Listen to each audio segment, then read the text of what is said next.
ನಮಸ್ಕಾರ ಸ್ನೇಹಿತರೆ. ಪ್ರತಿದಿನ ಡ್ರೈ ಫ್ರೂಟ್ಸ್ ಅಥವಾ ವನಫಲಗಳ ಸೇವನೆ ಮನುಷ್ಯನ ಆರೋಗ್ಯಕ್ಕೆ ತುಂಬಾನೇ ಒಳ್ಳೆಯದು.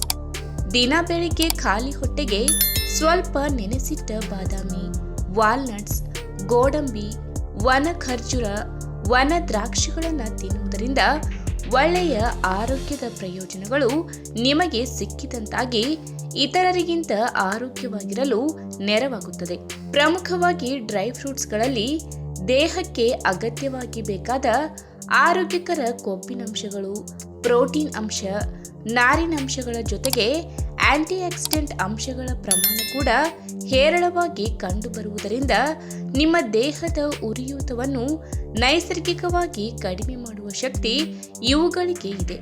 ಇನ್ನು ಸಂತಸದ ವಿಚಾರ ಏನಂದ್ರೆ, ಪುರುಷರಲ್ಲಿ ಹಾಗೂ ಮಹಿಳೆಯರಲ್ಲಿ ಕಂಡುಬರುವ ವಿವಿಧ ಬಗೆಯ ಕ್ಯಾನ್ಸರ್ ಸಮಸ್ಯೆಗಳಿಗೆ ರಾಮಬಾಣವಾಗಿ ಡ್ರೈ ಫ್ರೂಟ್ಸ್ ಕೆಲಸ ಮಾಡುತ್ತವೆ. ಹಾಗಾದ್ರೆ ಯಾವೆಲ್ಲ ಡ್ರೈ ಫ್ರೂಟ್ಸ್ ಸೇವನೆ ಮಾಡುವುದರಿಂದ ಕ್ಯಾನ್ಸರ್ನಂತಹ ಮಾರಕ ಕಾಯಿಲೆಯಿಂದ ದೂರವಿರಬಹುದು ಎಂಬುದನ್ನ ಇವತ್ತಿನ ವಿಡಿಯೋ ಮುಖಾಂತರ ತಿಳಿದುಕೊಳ್ಳೋಣ. ಅದಕ್ಕೂ ಮುನ್ನ ನೀವಿನ್ನೂ ನಮ್ಮ ಚಾನೆಲ್ಗೆ ಸಬ್ಸ್ಕ್ರೈಬ್ ಆಗಿಲ್ಲ ಅಂದ್ರೆ ಪ್ಲೀಸ್ ಸಬ್ಸ್ಕ್ರೈಬ್ ಮಾಡ್ಕೊಳ್ಳಿ, ಹಾಗೆ ಪಕ್ಕದಲ್ಲೇ ಇರುವಂತಹ ಬೆಲ್ ಐಕಾನ್ ಕ್ಲಿಕ್ ಮಾಡಿ. ಮೊದಲನೇದಾಗಿ ಬಾದಾಮಿ ಬೀಜಗಳು.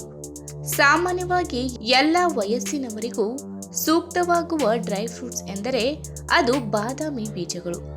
ಸಣ್ಣ ಮಕ್ಕಳಿಂದ ಹಿಡಿದು ವಯಸ್ಸಾದ ಮುದುಕರವರೆಗೂ ಅವರ ದೇಹದ ಆರೋಗ್ಯಕ್ಕೆ ಅಗತ್ಯಕ್ಕೆ ಬೇಕಾದ ಎಲ್ಲ ಬಗೆಯ ಪೌಷ್ಟಿಕ ಸತ್ವಗಳು ಕೂಡ ಬಾದಾಮಿ ಬೀಜಗಳಲ್ಲಿ ಸಿಗುತ್ತವೆ.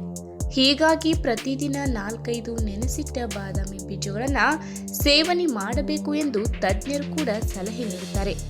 ಪ್ರಮುಖವಾಗಿ ಬಾದಾಮಿ ಬೀಜಗಳಲ್ಲಿ ಕಂಡುಬರುವ ಆಂಟಿ ಇನ್ಫ್ಲಾಮೇಟರಿ ಮತ್ತು ಆಂಟಿ ಆಕ್ಸಿಡೆಂಟ್ ಅಂಶಗಳು ದೇಹದಲ್ಲಿ ಕ್ಯಾನ್ಸರ್ ಸಂಬಂಧಿತ ಜೀವಕೋಶಗಳ ಬೆಳವಣಿಗೆ ಆಗದಂತೆ ನೋಡಿಕೊಳ್ಳುತ್ತದೆ.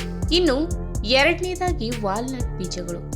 ಆರೋಗ್ಯಕಾರಿ ಕಾರ್ಬೋಹೈಡ್ರೇಟ್, ಒಮೆಗಾ 3 ಫ್ಯಾಟಿ ಆಸಿಡ್ ಅಂಶ, ದೇಹಕ್ಕೆ ಬೇಕಾಗುವ ಒಳ್ಳೆಯ ಕೊಬ್ಬಿನಂಶ ಮತ್ತು ಅಗಾಧ ಪ್ರಮಾಣದಲ್ಲಿ ಪ್ರೋಟೀನ್ ಅಂಶಗಳನ್ನು ಒಳಗೊಂಡಿರುವ ವಾಲ್ನಟ್ ಬೀಜಗಳನ್ನು ಪ್ರತಿದಿನ ನೆನೆಸಿಟ್ಟು ಸೇವನೆ ಮಾಡುವ ಅಭ್ಯಾಸ ಮಾಡಿಕೊಳ್ಳಬೇಕು.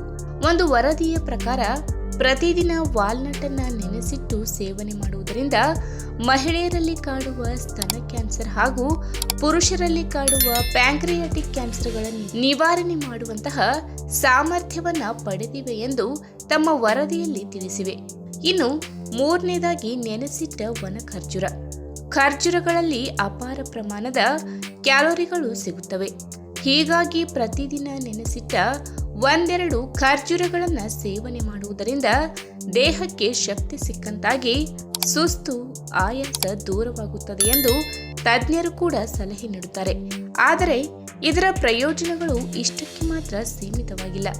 ಈ ಹಣ್ಣಿನಲ್ಲಿ ಕಂಡುಬರುವ ನಾರಿನಾಂಶದ ಹಾಗೂ ಆಂಟಿ ಆಕ್ಸಿಡೆಂಟ್ ಅಂಶಗಳು ಕರುಳಿನ ಚಲನೆ ಉತ್ತಮಗೊಳಿಸಿ ಹಲವು ಕಾಯಿಲೆಗಳಿಂದ ನಮ್ಮನ್ನ ರಕ್ಷಿಸುತ್ತದೆ. ಪ್ರಮುಖವಾಗಿ ದಿನ 1-2 ನೆನೆಸಿಟ್ಟ ಖರ್ಜೂರಗಳನ್ನು ಸೇವನೆ ಮಾಡುವುದರಿಂದ ದೇಹದಲ್ಲಿ ಕೊಲೊರೆಕ್ಟಲ್ ಕ್ಯಾನ್ಸರ್ ಬೆಳವಣಿಗೆಯನ್ನ ಕಡಿಮೆ ಮಾಡಬಹುದು. ಇನ್ನು 4ನೇದಾಗಿ ವನ ಅಂಜೂರದ ಹಣ್ಣು. ಡ್ರೈ ಫ್ರೂಟ್ಸ್ಗಳಲ್ಲಿ ಹಲವು ಬಗೆಯ ಫೈಟೋಕೆಮಿಕಲ್ ಅಂಶಗಳು ಕಂಡುಬರುವುದರಿಂದ ನಮ್ಮ ಜೀವಕೋಶಗಳನ್ನು ಕ್ಯಾನ್ಸರ್ ಪ್ರಭಾವದಿಂದ ಕಾಪಾಡುವ ಕಾರ್ಯವನ್ನ ಮಾಡುತ್ತದೆ. ಇದಕ್ಕೆ ಒಳ್ಳೆಯ ಉದಾಹರಣೆ ಎಂದರೆ ವನ ಅಂಜೂರದ ಹಣ್ಣು. ತನ್ನಲ್ಲಿ ಅಧಿಕ ಪ್ರಮಾಣದಲ್ಲಿ ಕರಗುವ ನಾರಿನಾಂಶ, ವಿಟಮಿನ್, ಖನಿಜಾಂಶಗಳು ಮತ್ತು ಪಾಲಿಫಿನಲ್ ಅಂಶಗಳನ್ನು ಒಳಗೊಂಡಿರುವ ಅಂಜೂರ ಹಣ್ಣುಗಳಲ್ಲಿ ಫೈಟೋಕೆಮಿಕಲ್ ಅಂಶಗಳು ಕೂಡ ಅಗಾಧ ಪ್ರಮಾಣದಲ್ಲಿ ಕಂಡುಬರುವುದರಿಂದ ದೇಹದಲ್ಲಿ ಕ್ಯಾನ್ಸರ್ ಜೀವಕೋಶಗಳು ಬೆಳವಣಿಗೆಯಾಗದಂತೆ ತಡೆಯುತ್ತದೆ. ಇನ್ನು ಕೊನೆಯದಾಗಿ ವನ ಪ್ಲಮ್ ಹಣ್ಣುಗಳು. ಹುಳಿ ಸಿಹಿ ಮಿಶ್ರಿತ ಈ ಹಣ್ಣುಗಳಲ್ಲಿ ಬಲವಾದ ಆಂಟಿ ಆಕ್ಸಿಡೆಂಟ್ ಅಂಶಗಳು ಕಂಡುಬರುವುದರಿಂದ ದೇಹದಲ್ಲಿ ಕ್ಯಾನ್ಸರ್ ಜೀವಕೋಶಗಳಿಗೆ ಕಾರಣವಾಗಿ ಫ್ರೀ ರ್ಯಾಡಿಕಲ್ಸ್ ವಿರುದ್ಧ ಹೋರಾಡುವಲ್ಲಿ ಪ್ರಮುಖ ಪಾತ್ರ ವಹಿಸುತ್ತವೆ. ವಿಶೇಷವಾಗಿ ಈ ವನ ಹಣ್ಣಿನಲ್ಲಿ ಬೀಟಾ ಕಾರ್ಬೋಲಿನ್ ಮತ್ತು ಫಿನೋಲಿಕ್ ಅಂಶಗಳು ಕಂಡುಬರುವುದರಿಂದ ಕರುಳಿನ ಕ್ಯಾನ್ಸರ್ ನಿವಾರಣೆಯಲ್ಲಿ ಅದ್ಭುತವಾಗಿ ಕೆಲಸ ಮಾಡುತ್ತವೆ. ಹಾಗಾಗಿ ಮಾರುಕಟ್ಟೆಯಲ್ಲಿ ಡ್ರೈ ಫ್ರೂಟ್ಸ್ ಸ್ವಲ್ಪ ಕಾಸ್ಟ್ಲಿ ಎನ್ನುವ ಒಂದೇ ಕಾರಣ ಬಿಟ್ಟರೆ ದೊಡ್ಡ ದೊಡ್ಡ ಕಾಯಿಲೆಗಳನ್ನೇ ನಮ್ಮಿಂದ ದೂರವಿರಿಸುತ್ತದೆ. ಅದರಲ್ಲೂ ಪ್ರತಿದಿನ ಕೆಲವೊಂದು ಡ್ರೈ ಫ್ರೂಟ್ಸ್ಗಳನ್ನು ಸೇವನೆ ಮಾಡುವುದರಿಂದ ಕ್ಯಾನ್ಸರ್ನಂತಹ ಮಾರಕ ಕಾಯಿಲೆಗಳಿಂದಲೇ ದೂರವಿರಬಹುದು. ಈ ವಿಡಿಯೋ ನಿಮಗೆ ಇಷ್ಟವಾದಲ್ಲಿ ತಪ್ಪದೇ ಲೈಕ್ ಮಾಡಿ, ಶೇರ್ ಮಾಡಿ, ಹಾಗೆ ನಿಮ್ಮ ಅನಿಸಿಕೆನ ಕಮೆಂಟ್ ಮೂಲಕ ತಿಳಿಸಿ.